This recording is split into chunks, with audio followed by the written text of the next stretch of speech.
Hey, greetings there, everybody. It's GleeCon here again with another episode of Lore of Warcraft. We are in our side chapter now, in this episode, where we're going to continue to look at this Dungeons and Dragons campaign for World of Warcraft.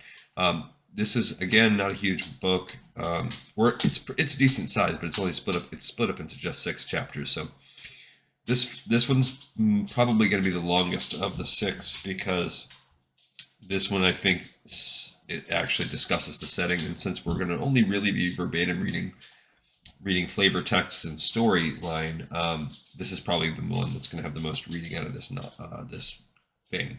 Remember, all of these things are considered canon roughly, but if anything directly contradicts anything that happens in the game or the official canon, that supersedes whatever we read here. And some of the characters and things we see aren't going to appear. We also began the novel Cycle of Hatred on the direct last episode, where we're story-wise, we're inching closer to World of Warcraft, and we're finding out why are the Alliance and the Horde at each other's throats so much. This is also reflected in this first chapter. It's called A World at War, which I think is one of the patch. I think that's actually maybe the name of the first cinematic video ever made for World of Warcraft. Something like that. This A World at War comes up again. I think that's what it is, the cinematic. All right, so we are going to look here at the history. We'll just kind of take it from there. So this is set in Azeroth. And yeah, let's just kind of read. Let's see, we've got these 3, 4, 5, 6. This is Rise of the King, 9, 10, 11, 12, 13. So we have 13 pages we're definitely going to read. And then if you look, it just keeps rolling out, 14, 15, 16. Oh, and that takes us up to chapter 2. Okay, cool. So it's a sizable thing here, but it's not crazy. It's probably along the length of maybe a long chapter in a book that we've read before. So probably about as long as the last episode. Not too shabby. So this maybe won't be the biggest chapter, because if it's only 6 chapters, it's probably the second chapter that's the longest one. But here we go. Azeroth, the world in which the Warcraft campaign setting is set, has been beset by conflict for countless ages. Years of strife have torn through the fabric of society. From afar came terrifying demons with dark agendas. Though defeated, their legacy lingers on in the shattered ruins of ancient civilizations and the wary survivors who struggle to build a future. In this time of conflict, heroes, your characters, are needed to lead their people to a brighter tomorrow and to battle those who would deny this destiny. Okay, so we're going to read this history of the world, and we know it all because we are lore masters. We've been experiencing in depth all of the history, sometimes in the very first person view of the heroes themselves that are conducting it. So we're going to read it, and we'll just kind of pause for a second and make any comments if we see glaring contradictions or affirmations that we feel are worth noting. So stick a while and listen. History of the world. Life on Azeroth is nasty, brutish, and short. Yet the world was not always torn by war and scarred by conflict. There was a time in which the world teemed with life and vitality. People lived in peace and balance with their surroundings, and wondrous magical beasts roamed the wilds and skies uncontested. It was a time before the arrival of the Burning Legion. 10,000 years before the orcs and humans clashed in their first war, the world of Azeroth had only one massive continent surrounded by the infinite raging seas. That landmass was home to a number of disparate races and creatures, all vying for survival among the savage elements of the waking world. At the continent's center was a mysterious lake of incandescent energies. The lake, which would later be called the Well of Eternity, was the true heart of the world's magic and natural power. Drawing its energies from the infinite great dark beyond, the well acted as a mystical fount, sending its potent energies across the world to nourish life in all its wondrous forms. The shimmering power drew the greatest tribe in the land, a race called the Kaldurai. These ancient people named the great land Kalimdor and settled near the vortex of cosmic energy. After several ages spent in peace and learning, the Kaldurai grew in power and wisdom so that they soon outstripped the other humanoid races of Azeroth, and that's the Night Elves, and I think we even read that they might be evolved from some trolls. The Well of Eternity was key to the Kaldorai's advancement. This connection did not come without a price, ultimately both beneficial and malevolent. In studying the Well's energies, the Kaldorai were infused with its power, becoming immortal and gleaning mastery over the creatures of the land. In time, they learned to manipulate the powerful energies directly. Thus did the study of arcane magic begin. That chucklehead dog. Some Kaldorai believed that abusing the Well's arcane energies could only lead to ill, but their words of caution were ignored as their brethren flew headlong into the study of magic. Their greatest wizards and sorcerers built beautiful cities, crafted amazing magical devices, and reshaped their world to better suit their needs. One of the greatest of their sorcerers was Ajara, a gifted woman who seemed to know more about magic than anyone alive, even though she had never studied a single treatise on the subject, as if she understood magic at its most primal level. Before long, Ajara was crowned the Sorceress Queen of Kalimdor. She gathered about her the highborn, those Kaldoroi of the upper classes who most reveled in magic. The highborn soon acted as Ajara's chosen sect and venerated her as a goddess, those who would become the nightborn. Okay, so far, nothing contradicting, really just affirming. Some of this stuff might have we might be looking at where some of the genesis of the lore we read in Chronicles is right here. The coming of the Burning Legion. The mighty highborn became haughty and decadent as they grew in power. Unknown to them, their abuse of and obsession with the Well's otherworldly energies attracted the attention of a terrible race of creatures that fed upon magic. These beings, demons of the Burning Legion, dwelled in an extraplanar reality called the Twisting Nether. Sensing the sudden bloom of magical energies on Azeroth, these demons were drawn to Kalimdor like flies to a corpse. The barrier between realities kept the demons from feeding directly upon the Well's energy. Not to be denied, Sargeras, the Dark Titan and Lord of the Burning Legion, exerted an unholy influence upon the nobles of Kalimdor. As Sargeras began his subtle manipulations, his lieutenants Archimond the Defiler and Manaroth the Destructor prepared the infernal minions to strike. Okay, so little tiny bits here. Killed Jaden is really his other lieutenant. Manaroth is more of a second in command to Archimond. And this has been retconned, but this is, at this point in time, it's accurate from what they said, but this has been retconned to have them thinking of it as Sargeras sensed the Titan spirit dwelling within. It wasn't the use of magic that drew in. Queen Ajara and her highborn servitors, overwhelmed by the terrible ecstasy of magic, fell victim to Sargeras' undeniable power. To show their allegiance, the highborn aided their queen in opening a portal within the depths of the Well of Eternity. Though insufficient to allow Sargeras entry, it was enough for the Burning Legion to begin its assault. Here we have an Infernal as a representative of that. The warrior demons stormed through the Well of Eternity and laid siege to the Night Elves' sleeping cities. Led by Archimond and Manaroth, the Legion swarmed over the lands of Kalimdor, leaving only ash and sorrow in its wake. The demon warlocks called down the searing infernals that crashed like hellish meteors into the graceful spires of Kalimdor's temples. A band of burning, bloodletting killers called the Doom Guard marched across Kalimdor's fields, slaughtering everyone in their path. Even packs of wild demonic fellstalkers ravaged unopposed across the countryside. Nature rose up in shock and anger against this violent intrusion from beyond. The seas roiled as demon fire rained from the skies. The Kaldorei were shaken enough from their arcane haze to recognize the severity of this threat. They did what they could, but the Burning Legion was the manifestation of destruction. Cities were blown apart like fallen leaves, and the Night Elves were pushed back as the demons savaged their once idyllic realm. Okay, not too much other than the things we just mentioned. This is different. The War of the Ancients, there's that trilogy we read. It fell to a young Kaldorei scholar, Malfurion Stormrage, to find salvation for his people. Malfurion had long felt incensed by the growing corruption among the upper class. His own brother Illidan practiced the Highborn's magic, but Malfurion convinced him to forsake his dangerous obsession and help battle the invaders. The young priestess Tyrande Whisperwind agreed to accompany the brothers.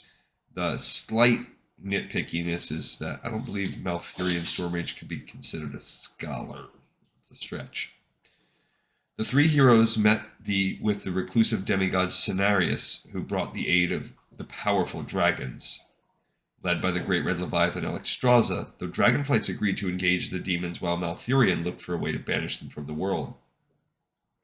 Again, little slight things there. Yes, they met with Cenarius. I like how that seed is there, but he doesn't bring the aid of the dragons. He really has nothing to do with them. He tries to get the other demigods. Meanwhile, the dragons are brought in through their own, because of Deathwing becoming so involved in all of this. And then they just note it, they're the protectors of the world, so by the demons coming, they naturally have to come. That Cenarius doesn't have to convince them to come. Malfurion was convinced that the Well of Eternity was the demon's umbilical link to the physical world and insisted that it should be destroyed. As the well was also the source of the Night Elf's immortality and powers, his companions were shocked by the rash notion. Yet Tyrande saw the wisdom of Malfurion's theory and helped convince Cenarius and their dragon comrades to storm Azshara's temple. Illidan was unnerved at the thought of never again wielding magic and resentful that Tyrande had chosen romance with his brother rather than himself. Fear and jealousy curdled as Illidan vowed to protect the well's power by any means necessary. Malfurion found his brother missing, but assumed only that he could not face the thought of destroying the well.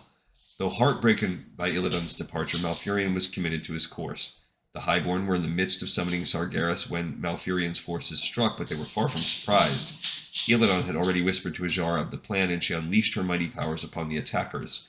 Tyrande fell, even as she made to strike the Mad Queen, sending Malfurion into a murderous rage. The battle between Malfurion and Azshara threw the Highborn's carefully crafted spellwork into chaos. The vortex within the well's depths spun out of control, and the Well of Eternity collapsed upon itself. With its link to the well severed, the Burning Legion was flung back into the primal chaos from whence it came. In the ages that followed, they would become the stuff of legend. All right, that we know has changed quite a bit. One, Illidan doesn't really even betray them that much. He's working with them, but he doesn't actually betray any plans. He's not privy to them. Two, Tyrande fell, but no, she was really just captured. She never fell, and she was in Warcraft 3, so this should be known. Like, it should be known that she didn't fall. Also, Malfurion didn't really have a murderous rage. He did summon that tornado, but that wasn't really what took it down. It was the combined dragon might and the dragon soul, aka demon soul, that really was used to end it. So that whole aspect of the dragons having such high importance clearly hasn't entered into the Warcraft creator's zeitgeist yet. Okay, the sundering of the world. The seas rushed in to fill the gaping wound left by the well's implosion. Kalimdor was sundered into a handful of separate continents surrounding the new raging sea. At the center of the new sea, where the Well of Eternity once stood, was a tumultuous storm of tidal fury and chaotic energies that came to be called the Maelstrom.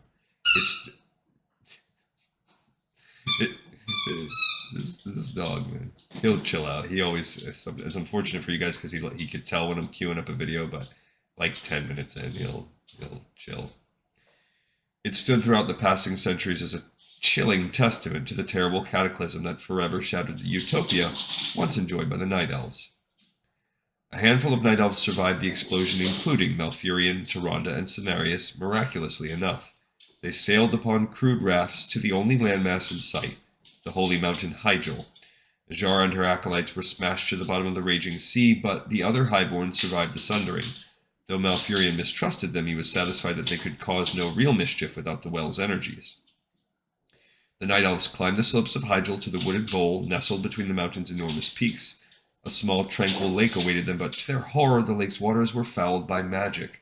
Malfurion did not know at the time, but Illidan was present at the fight against the Highborn. He hid in the shadows, taking advantage of the confusion of battle to fill 7 vials with the well's shimmering waters. Having survived the sundering, Illidan fled to Mount Hyjal and poured one of the vial's contents into the mountain lake. The well's potent energies quickly ignited and coalesced into a new Well of Eternity. Illidan intended it as a gift to future generations, but Malfurion was outraged. Arcane power was innately chaotic, and use of the well's energies would lead to a repeat of the horrors just endured by the Night Elves. Illidan denied his brother's accusations and refused to relinquish his magical powers. With Cenarius' help, Malfurion sealed his own brother within a vast underground chamber. The well was not so easily handled. Fearing that its destruction would unleash another catastrophe, the Night Elves looked for a way to protect it. The 3 great dragons, Alexstrasza, Ysera, and Nosdormu, helped them create Nordrassil, the World Tree. sustained by the well's magic, but divine rather than arcane in origin, Nordrassil obscured the existence of the Well of Eternity and protected the world against any future threats from the Burning Legion. Okay, so we got a little bit here. One, when we read the trilogy, they didn't have to get on rafts and float back. They had already been warned by time travelers from the future to slowly make their way towards the Well of Eternity, towards Mount Hyjal. Secondly, but that's a ticky-tack thing. That really doesn't matter. And that could have you can even argue the timeline is slightly altered because of that novel. Secondly, it's interesting to note that they say Illidan filled 7 vials. There's no specific number mentioned. We do know that he has more than one. So this could be a Genesis moment of the fact that he has 7, if that's true. And if he does, what happened to the rest of them?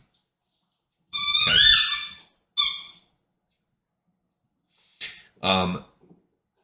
The other thing is, yeah, this is true. I don't think they're so easily freaking out about destroying it. The dragons are already kind of on scene, and yes, these are the 3 that do it, so they don't change that. But there were 5 great dragons. Deathwing had turned evil, and Malygos had already been driven insane since his entire flight was basically destroyed in that war.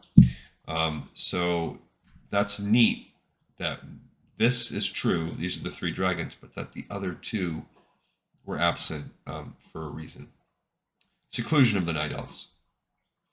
In the aftermath of the Burning Legion's first assault on the world of Azeroth, the surviving Kaldorei on Mount Hyjal vowed never again to tamper with arcane magic.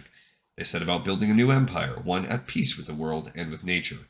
Over the next several thousand years, the Kaldorei became masters of manipulating the gentler and more divine magic of nature. Yet some Highborn who survived the Sundering still felt that arcane magic was not inherently dangerous if used with proper control and moderation. Like Illidan before them, they fell victim to the withdrawal that came from the loss of their coveted magics. They were tempted once more to tap the energies of the Well of Eternity. Malfurion and the Druids warned the Highborn that any use of arcane magic would be punishable by death. In turn, the Highborn unleashed a terrible magical storm in an ill-fated attempt to convince the Druids to rescind their law. Unable to bring themselves to slaughter so many of their kin, the Druids instead exiled the restless Highborn from their lands. The Highborn, or Quel'Darai, as Azshara had named them in ages past, were glad to be rid of their conservative cousins. Though none knew what awaited them, they eagerly boarded ships and braved the waters of the Maelstrom. As the Quel'Darai departed, the Kaldorei wove a powerful druidic spell to close their borders with an eternal mist. There they remained for thousands of years, hidden by the mist and by the swirling seas of the Maelstrom, untouched by time and the creatures of the waking world. Okay. I don't think there's any necessary. When we read in Chronicles, I think they get rid of this fact that there's a giant storm, unless I'm forgetting that. I think just the conflict in the law and the prohibition from magic was enough to make them leave. They didn't need to be at each other's throats. We know that this is what becomes the High Elves and then the Sindarai or Blood Elves. So this part's all of this is in large part, it's very impressive how much of the story, how much of Chronicles is just fully fleshed out by the time they've written this, which is before World of Warcraft began. So they've really been doing a lot of world building, even though they haven't been creating new art. This is the same one from the Warcraft 2 load screen. Also, this mist that protects and hides them, I don't know that they do that because I don't know that they need to do that. There's no one really over there that they'd be antagonistic against. There's the Tauren, there's a few other, the Centaur, the Furbolgs. There's nothing necessarily that they need to shroud themselves forever because the Quel'Darai don't want to come back, and it would be hard for them to brave the seas. Settlement of Lordaeron. The Highborn braved the dangers of the Maelstrom and came upon the land that humanity would someday call Lordaeron. There they set to establishing their own magical kingdom, quelled the loss, and rejected the Night Elves' precepts of moon worship and nocturnal activity. Forever after, they would be known only as the High Elves. As part of their new start, the Quel'Darai created a new mystic well from which they would draw their arcane power. This font was born of one of the vials that Illidan had drawn from the first Well of Eternity, and that was taken by the Highborn after his imprisonment. In keeping with the High Elves' casting aside of night culture, they called this new font the Sunwell. Though potent indeed, the Sunwell lacked the full power of the Well of Eternity. Mighty though the Quel'Darai magic was, it did not bestow the immortality their cousins enjoyed. Combined with their day-oriented culture, High Elf society soon grew significantly different from what they once knew on Kalimdor. And again, I don't know if that's a vial taken from, I don't remember. That might be that they took one of the vials, or they might have just refilled a vial from the new Moonwell and brought it with them. It could be either one. I guess it's not super important, but I just don't remember. It might be that they took it from Illidan. Some of the elves, wary of the Kaldorai's warnings, felt that their use of magic might draw the attention of the Burning Legion. They decided to mask their lands within a protective barrier that would prevent anyone from sensing magic within their borders while not restricting their use of it. They constructed huge, monolithic runestones at various points around Quel'Thalas that marked the boundaries of the magical barrier. In addition to the runestones, the Convocation of Silvermoon was founded. This group of 7 of the greatest High Elf lords vowed to watch over and protect their new homeland.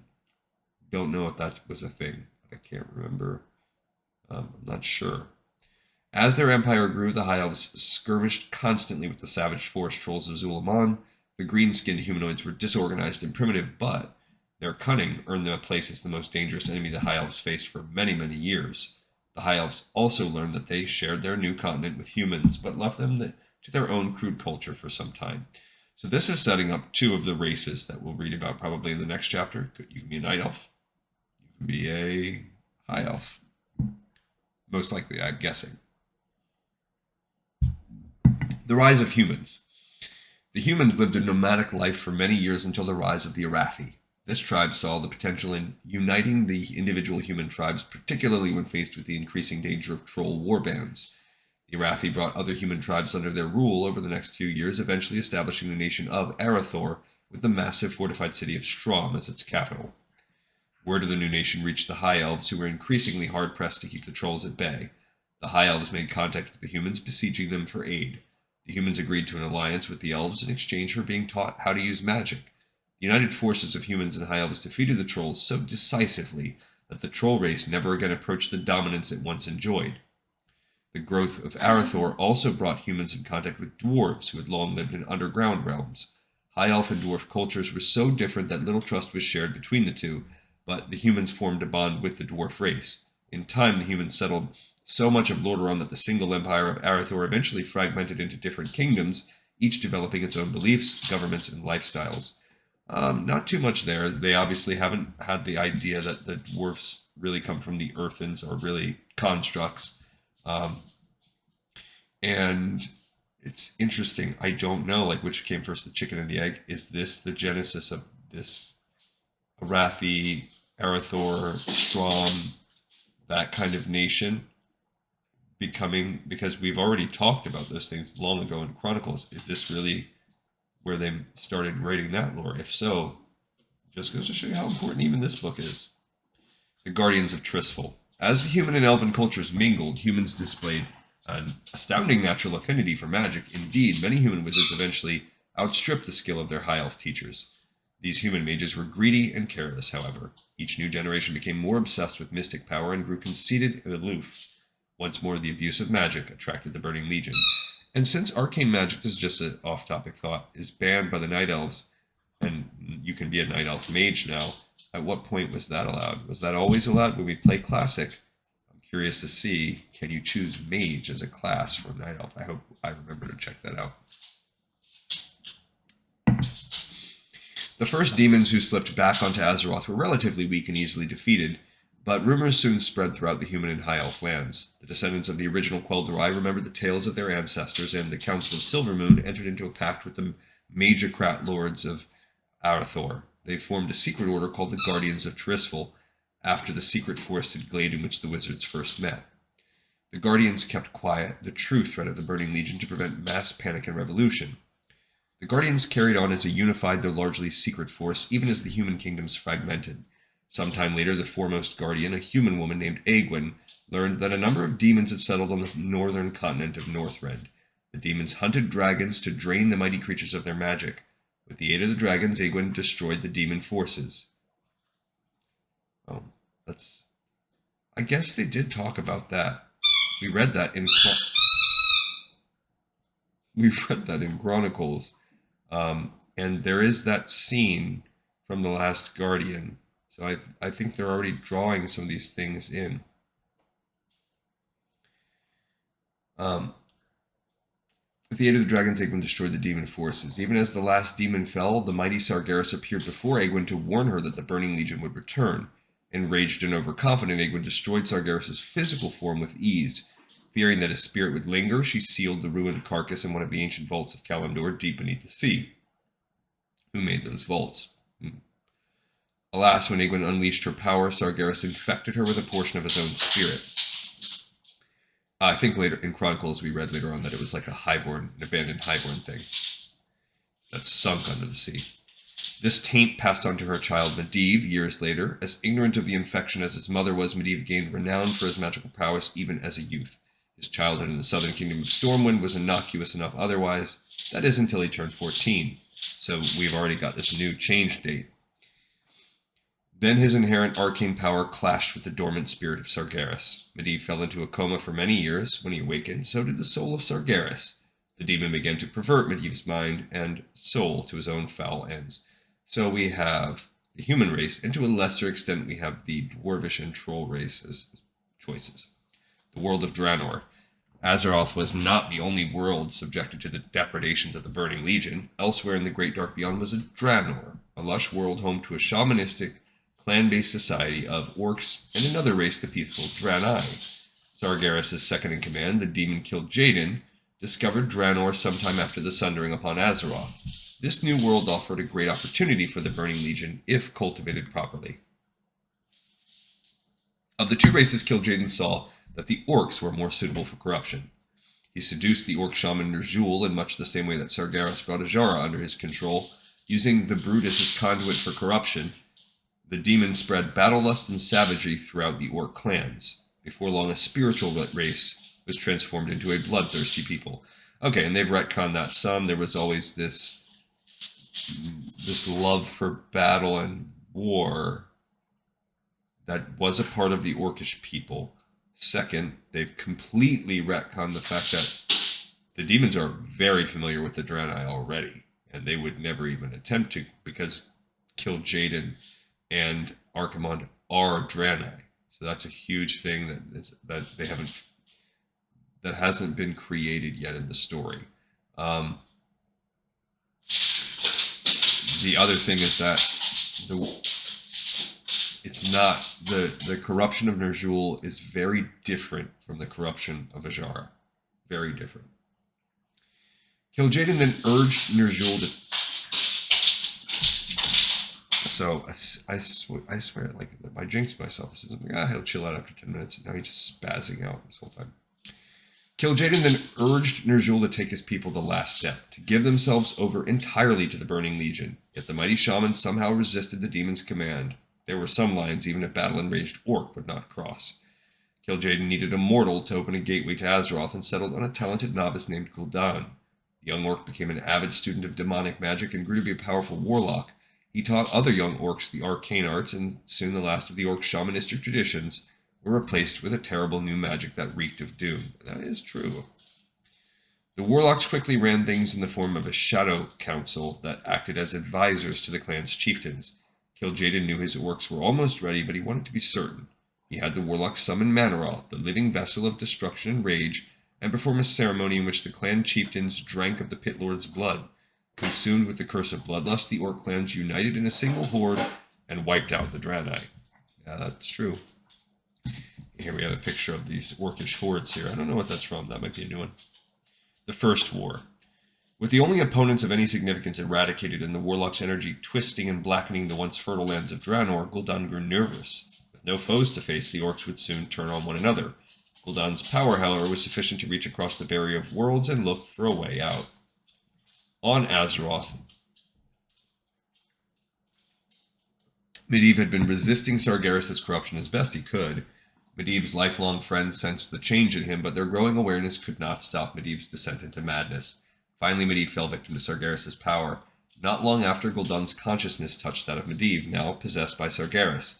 The two made a bargain to lead the horde to Azeroth. The mortal orcs would be far easier to bring onto Azeroth than the demons of the Legion.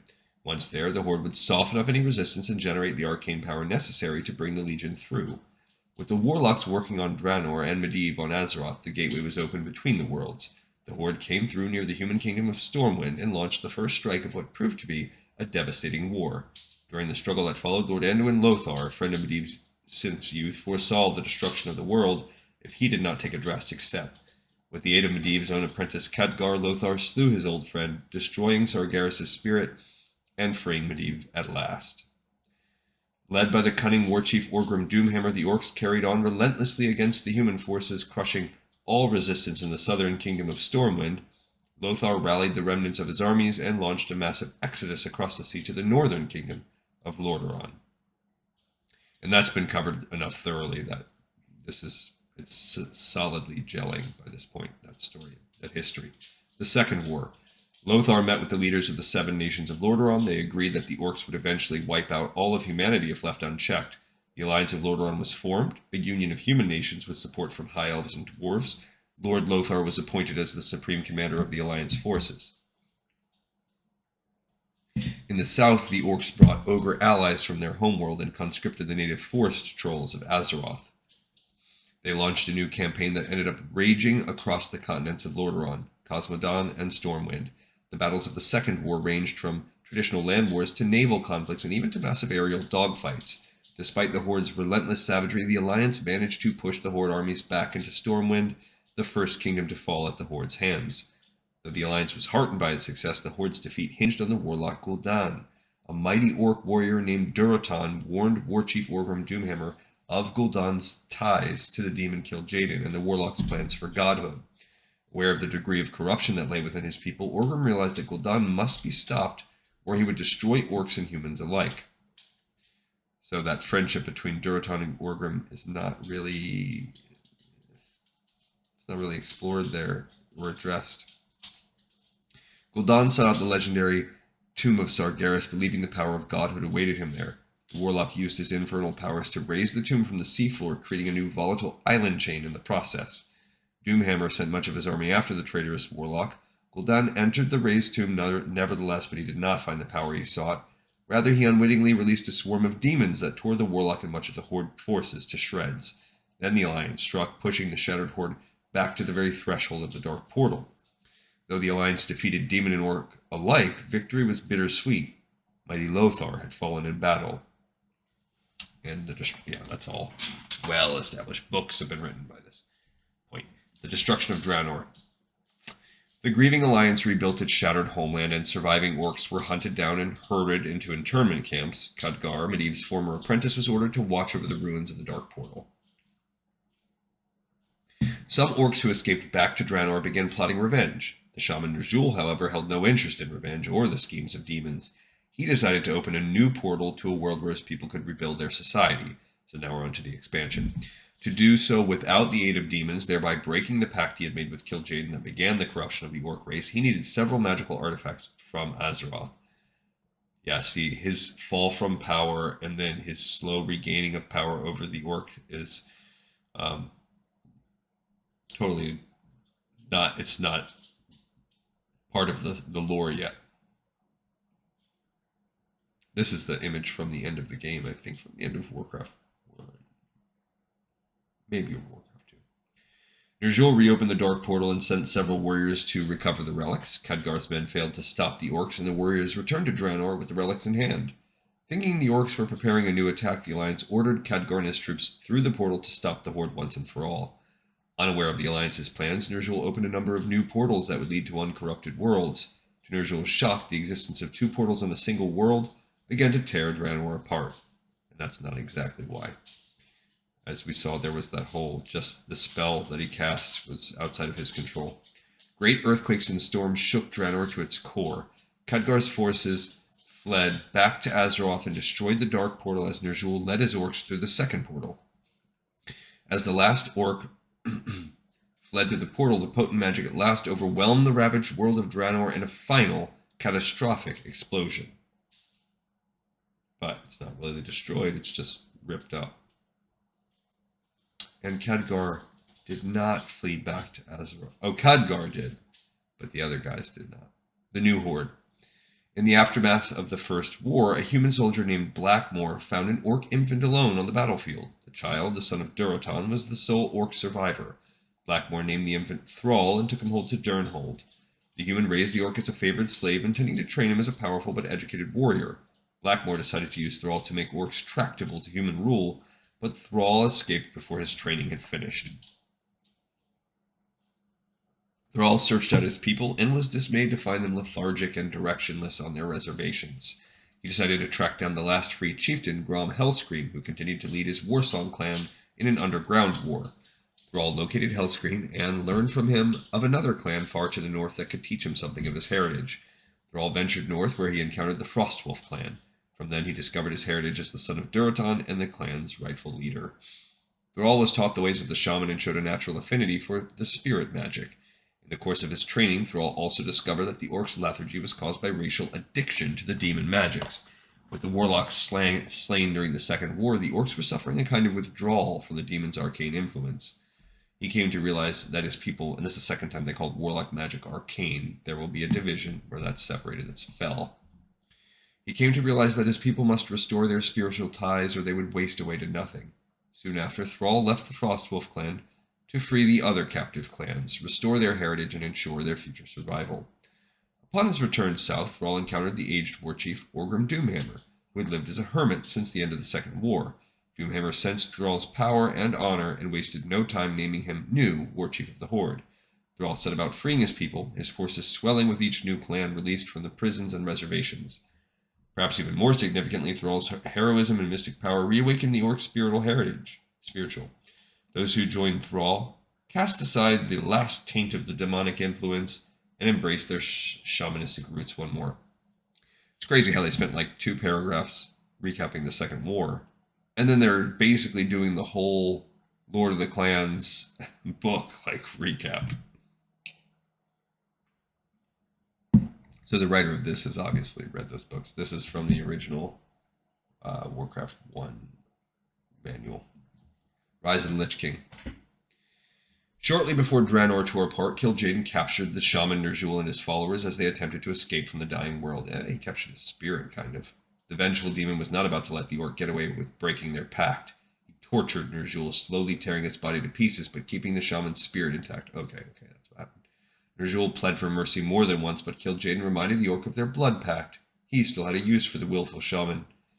The orc's failure to conquer Azeroth forced Kil'jaeden to create a new army. This new force could not be allowed to fall prey to the same petty rivalries and infighting that had plagued the Horde. It would need to be merciless and single-minded in its mission. Kil'jaeden offered the torture spirit of Ner'zhul one last chance to serve the Legion or suffer eternal torment. Driven near to madness with agony already, Ner'zhul agreed. His spirit was placed within a specially crafted block of diamond-hard ice gathered from the far-reaching reaches of the twisting nether. Encased within the frozen cask and warped by Kil'jaeden's chaotic powers, Ner'zhul became a spectral being of unfathomable power. At that moment, the orc known as Ner'zhul was shattered forever, and the Lich King was born. Ner'zhul's loyal Death Knights and Warlock followers were also transformed. The wicked spellcasters ripped apart and remade his skeletal liches. Kil'jaeden ensured that even in death, Ner'zhul's followers would serve him unquestioningly. Remade in undeath, Ner'zhul was commanded to spread a plague of death and terror across Azeroth that would snuff out human civilization forever. All those who died from the dreaded plague would arise as the undead, and their spirits would be bound to Ner'zhul's iron will forever. Kil'jaeden promised that if Ner'zhul accomplished his dark mission of scouring humanity from the world, he would be freed from his curse and granted a new healthy body to inhabit. Though Ner'zhul appeared agreeable, Kil'jaeden remained skeptical of his pawn's loyalties. Keeping the Lich King's bodiless and trapped within the crystal cask assured his good conduct for the short term, but he required a constant watchful eye. Kil'jaeden called upon his elite demon guard, the vampiric Dreadlords, to police Ner'zhul. Tichondrius, the most powerful and cunning of the Dreadlords, warmed to the challenge. Kil'jaeden cast Ner'zhul's icy cask back into Azeroth, followed by his minions. The hardened crystal streaked across the night sky and smashed into the Arctic continent of Northrend, and buried itself deep in the ice-crowned glacier. The frozen crystal, warped and scarred by its violent descent, resembled a throne, and Ner'zhul's vengeful spirit stirred within it. From the confines of the frozen throne, Ner'zhul reached out with his vast consciousness and touched the minds of Northrend's inhabitants. He enslaved the minds of many with ease, among them Ice Troll and the fierce Wendigo, and drew their evil brethren into his growing shadow. Ner'zhul quickly devastated the mortal population of Northrend with his plague, and with each fatality, his undead armies grew. A handful of powerful individuals heard the Lich King's mental summons, most notably the Archmage Kel'Thuzad of the magical nation of Dalaran. Kel'Thuzad abandoned the ways of his people to pledge his soul to the Lich King before the Frozen Throne. Kel'Thuzad's first mission was to found a new religion that would worship the Lich King as a god. To help the Archmage accomplish his mission, Ner'zhul left Kel'Thuzad's humanity intact. Under disguise, the wizard used illusion and persuasion to lull the downtrodden, disenfranchised masses of Lordaeron and established the Cult of the Damned. Its members, many turned from the philosophy of the Holy Light, were promised eternal life in return for their obedience. With Kel'Thuzad's success, the Lich King made the final preparations for his assault. Ner'zhul placed his energies into a number of portable artifacts and ordered Kel'Thuzad to distribute these plague cauldrons among cult-controlled villages. The cauldrons would then act as plague generators, sending the plague seeping out across the unsuspecting farmlands and cities of northern Lordaeron. Interesting, I'm not sure. I don't think that happens exactly like that. That's a little bit different, because we know it's the grain. It's the grain that spreads the plague. The plague cauldrons, yes, they do exist, but they're not there yet. I don't think. Many of Lordaeron's northern villages were contaminated almost immediately. Just as in Northrend, the citizens who contracted the plague died and arose as the Lich King's willing slaves. Yeah, which is interesting because they even talk about the grain in Warcraft 3. So I wonder where we are in the process. As the plague spread, Kel'Thuzad looked upon the Lich King's growing army and named it the Scourge, for it would soon march upon the gates of Lordaeron and scour humanity from the face of the world. The Alliance first learned of this new trouble through fragments of rumors about death cults, then increasing appearances of undead. Uther Lightbringer of the Knights of the Silver Hand, a brotherhood of holy paladin warriors, investigated the infected regions in hopes of finding a way to stop the plague. Despite the Knights' efforts, the plague continued to spread and threatened to tear the Alliance apart. Indeed, one of their number, Prince Arthas, so feared the threat of the undead that he took increasingly extreme steps to conquer them. This fear and resolve proved his ultimate defeat. He tracked the plague's source to Northrend, intending to end the threat. Instead, Prince Arthas fell to the Lich King's tremendous power, his soul stolen by the cursed blade Frostmourne, and became the greatest of his Death Knights. Arthas then led the undead scourge on a rampage throughout the continent of Lordaeron. Yeah, there's a lot there they don't really touch. Return of the Burning Legion. After crushing the majority of Alliance forces, Arthas and Kel'Thuzad, now a Lich, led the scourge to Dalaran. Yeah, they're really not getting into that game. Even though I think this might be a cutscene from Warcraft 3. But even the wizards of Kirin Tor lacked sufficient power to stop the undead from stealing the spellbook of Medivh from the city. With this artifact, Kel'Thuzad had all he needed to summon forth the Burning Legion. The mighty demon Archimonde and his host emerged at last upon the world of Azeroth. Yet Dalaran was not their final destination. Instead, they would head for Kalimdor and Nordrassil, the World Tree. In the midst of this chaos, a lone prophet had appeared to lend the mortal race's guidance. The prophet proved to be none other than Medivh, the last guardian, miraculously returned from the Beyond to redeem himself for past sins. He told the Horde and the Alliance of the dangers they faced and urged them to band together. Orcs and humans would have none of it, so Medivh dealt with each separately, using prophecy and trickery when necessary to guide them across the sea, past the dangers of the Maelstrom, and to the legendary land of Kalimdor.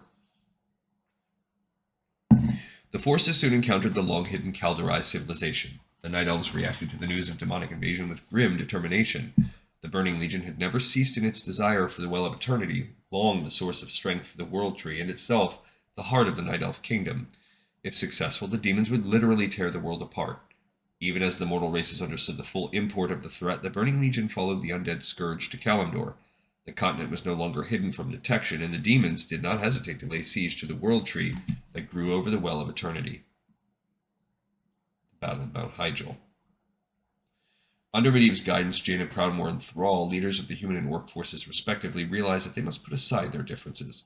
Similarly, the Night Elves, led by Malfurion Stormrage and Tyrande Whisperwind, agreed that they must unite against the demons if they hoped to succeed in defending the World Tree. United in purpose, the races of Azeroth worked together to strengthen the World Tree's energies to the utmost. Empowered by tremendous spiritual energies, Nordrassil held the power to destroy Archimonde and sever the Legion's anchor to the Well of Eternity. The final battle shook the continent of Kalimdor to the roots. Unable to draw power from the sundered well, the Burning Legion crumbled under the combined might of the mortal armies. So we know at least we're up to the end of Warcraft 3. We'll find out in this aftermath in the future if the Frozen Throne expansion is also considered. Though victory was theirs, the mortal races found themselves in a world shattered by war. The Scourge and the Burning Legion had all but destroyed the civilizations of Lordaeron and had almost finished the job in Kalimdor. The Orcs, led by War Chief Thrall, had found a new homeland on the continent of Kalimdor, and Spirit Brothers in the race of Tauren, who lent their aid in the climactic battle. The once unstoppable juggernaut of the Horde became a loose coalition of Orcs, Tauren, and others, dedicated to survival and prosperity rather than conquest. Their peace was short-lived, regrettably, when new alliance forces arrived from Lordaeron some months later. The fleet was under the command of Grand Admiral Dalen Proudmoore, father of Jaina Proudmoore, a hero of the Second War and a staunch enemy of the Horde. With little enough to return to and a perilous crossing required to reach Lordaeron, the majority of alliance forces remained in the new land of Kalimdor. In the year after the Third War ended, they established a stronghold on the island of Theramore. Though Jaina Proudmoore held the Orcs in high regard in the wake of the recent war, the truce established between the Alliance and the Horde soon suffered strain when her father arrived. Unlike his daughter, Dalen Proudmoore believed the Orcs incapable of reform. He quickly launched assaults upon Durotar, determined to eradicate the Orc presence and make Kalimdor suitable for human colonization. In turn, the Orcs and their Horde allies mobilized to secure defenses throughout Kalimdor and struck back at the Grand Admiral's forces. Once Jaina realized she could not dissuade the Grand Admiral from his mission, she saw only one course of action that might forestall the return to rampant genocide that gripped both Alliance and Horde in the past. With a heavy heart, Jaina Proudmoore aided Thrall in shattering the Grand Admiral's forces. She acted to save both Durotar and Theramore and paid the price with her father's death in the battle. Grand Admiral Proudmoore's forces were repelled, and Jaina and Thrall signed a non-aggression pact to keep the two lands safe. The High Elves on Kalimdor faced problems of their own. Their proud home of Quel'Thalas was razed in the war, and very few came with Jaina Proudmoore's army to settle in Theramore. They have begun acting even haughtier and more withdrawn than ever before, and spend much of their time venturing into Kalimdor, hunting down the remaining undead and demons who destroyed their home, they say. More surreptitiously, they also look for new sources of arcane magic to replace what they lost with the destruction of Quel'Thalas. We talked about that some in our chronicles that we recently read, where they made a new world tree. And we've obviously covered the bonus campaign, but where that was released, was that made as a patch for the first game? Like, how did that really come about? Did it really come after the Frozen Throne and they just are not getting into the whole Forsaken? I don't know. Ironforged dwarves were stranded upon Kalimdor like the rest of the Alliance forces. To their surprise, they discovered tantalizing information about a progenitor race they called the Titans, ancient beings who may have created dwarves. Fueled by curiosity, the inquisitive dwarves have left but a token force in Theramore, while the rest of their kind roam Kalimdor in search of their mysterious origins. Indeed, many have resettled on Baal Modan, Red Mountain, the site of some Titan ruins located in the southern part of the Barrens. So that is starting to become part of the lore here for the first time in our chronology. The Night Elves still have their homeland and much of their population. They lost much of their solitude, however. And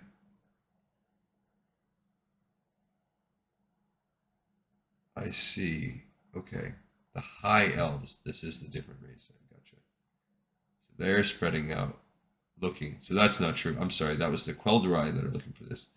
So they're just explaining here in Dungeons and Dragons terms what are the High Elves doing. They lost much of their solitude, however, and must deal with the lingering effects of the Legion's corruption. Furthermore, they sacrificed much of their spiritual energy to empower Nordrassil in the Battle of Mount Hyjal, resulting in a loss of their immortality. Once protected and alone, they now must deal with numerous races and peoples, including an offshoot of their race that hungers still for arcane power. Yeah, so we're going to find out. I'm not going to read this verbatim, but let's just look. Okay, so 14,000 years in the past, the Night Elves established their civilization. We'd have to double check in Cataclysm to see if that's true, but it seems like possible. 10,000 years, we have the War of the Ancients. 4,000 years ago, the High Elves made it to Quel'Thalas, and that's probably roughly accurate. 1,200 years ago, Arathor founds its nations. 40 years before the Dark Portal, I guess, the Burning Legion began its corruption on Draenor. year one is War One. Year four, they win War One and they fight War Two. 2 years after that, so year four, it looks like they're beginning the alliance here in year four, and in year six, this war is pushing. It's probably spanning these. So this timeline might be, I think it's condensed a little bit. So because really we're in year 24 right now, so you got to take all this and push it back a few years. This is all condensed a couple years. So this might be where they are now in the timeline, but it's not quite the same. So year six, they destroy Quell the Loss, and the Alliance wins the war.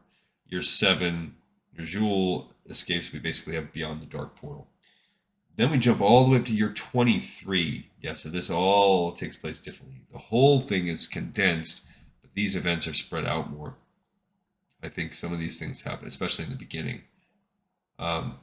Thrall, raised as a slave, escapes basically, and then year 24, he becomes the war chief, and we start getting ready to start the Third War. 25. This begins all of the events of the Third War. This all happens in year 25, but not really, because we're in year 24 right now, leading up to World of Warcraft. And then 26 is the present, 1 year after the Battle of Mount Hyjal. So this is 1 year later. Yeah, increasing encounters with demons and undead.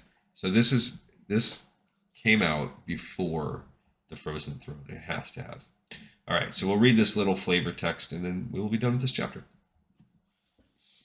Blademaster Redjaw cursed the undead. He cursed the uneasy graves from which they rose, and the hellish spells that empowered them. He cursed the fell wizards who held the demonic knowledge of twisting corpses into unliving pawns. He cursed the terror that the mindless hordes unleashed on the world. He also cursed the one-eyed night elf who had told him of this town, and he cursed himself for listening. The story sounded too good to be true. A dwarf village with more gold than the stunted folk could pull out of the ground, looking for heroes to guard their treasure as they put together a caravan for the lowlands. Good work, and they didn't care if you were man, orc, or tauren. That was what the night elf said, and Redjaw, like a damn fool, had listened to her. 10 of them entered the town near nightfall, their orc ears keenly aware of oppressive silence, their noses filled with the faint scent of decay. Of the inhabitants there was no sign. They reached the center of the town where a great white fountain stood, now dry and lined with leaves. They shouted for the inhabitants, for anyone. In response, skeletons spilled out of buildings and rose from sewer grates. They were of all sizes, sturdy human frames, delicate elven forms, and many stocky dwarven skeletons. Their bare-boned feet scraped along the cobblestones like hollow wooden reeds, and their jaws clacked together as they came to greet their orc visitors. 2 of Redjaw's comrades fell in the first moments, caught by surprise and dragged down by the tide of bones. 2 more disappeared when the paving stones beneath their feet gave way, undermined by something beneath the street itself, and another died as the remaining orcs formed up within the dried fountain, their backs to the center as they faced the encroaching undead. The things surged forward once, twice, and then a third time. Each assault was beaten back by a flurry of blades, and the dry fountain filled with splinters of bone. The orcs held their own, but they could last only so long against the undead onslaught. One of his fellow orcs shouted, and Redjaw followed his gesture. A battle-worn female dwarf called out to them from the temple balcony, then raised what looked like a flower pot with a burning taper. As Redjaw watched, the dwarf tossed the device into the midst of the undead. Redjaw and his fellows crouched reflexively, using the thin lip of the fountain for cover as the makeshift bomb detonated. Smoke, dust, and bone flew in all directions. The blast deafened Redjaw for the moment, but he motioned for his followers to use the confusion and smoke to escape. There's a ghoul. He dashed through the twitching wreckage of half-shattered skeletons as he led the rush for the temple. The undead legions had despoiled the temple, and some still remained inside. Apparently, their dwarf rescuer was busy with her own problems to dispatch the creatures. 3 dwarven ghouls, red-eyed, ashen-faced parodies of the living, lurched down a temple staircase toward Redjaw. Fresh blood dripped from their mouths, evidence of recent feasting upon their former townsfolk. Inhuman bellows burst from undead throats as the ghouls leapt at Redjaw and his fellows. Redjaw met them with steel, slicing the first one cleanly and bringing his blade back to cut deeply into the chest of the second. Both collapsed, their momentum sending their remains cascading down behind him. One of his two remaining comrades traded blows with the third ghoul, but that fight ended when Redjaw smashed the creature's skull with a backhanded blow. The three orcs then dashed up the stairs. Redjaw found the dwarf collapsed by the gallery railing, her healer's robes tattered and her face pale from loss of blood and original decay and magical energy. He saw at once that she was wounded beyond even her own ability to heal. "Oh," the healer gurgled. "You should have run when you had the chance." Oh, it's a dwarven healer. "You helped us. I help you," Redjaw said. "I'm not afraid of the dead." The dwarf gave a blood-choked laugh. "What I fear," she said, "is when they don't stay dead." Redjaw cursed again as he heard the sound of shattered bones reassembling, of skeletal feet moving across paving stones, and of the baying of resurrected ghouls. Alright, so that brings us to the end of that one. And we'll continue kind of glancing through here, but that was the main lore. I don't expect we're going to have anywhere near as much solid reading, even though page-wise, that's not going to be the longest chapter. Most of the rest of what we read, I think, is going to be flavor text and just skimming. But what I'm most impressed with is how here, even before we start the Frozen Throne, the lore is very similar to where we're at now. That's pretty cool. All right. I appreciate you all so much for watching and listening. I'm hoping you're enjoying this little aside. I think it's kind of neat. I didn't even know this existed. But yeah. Thanks everyone for watching this episode of Lore of Warcraft. This one in the pipe. 5x5.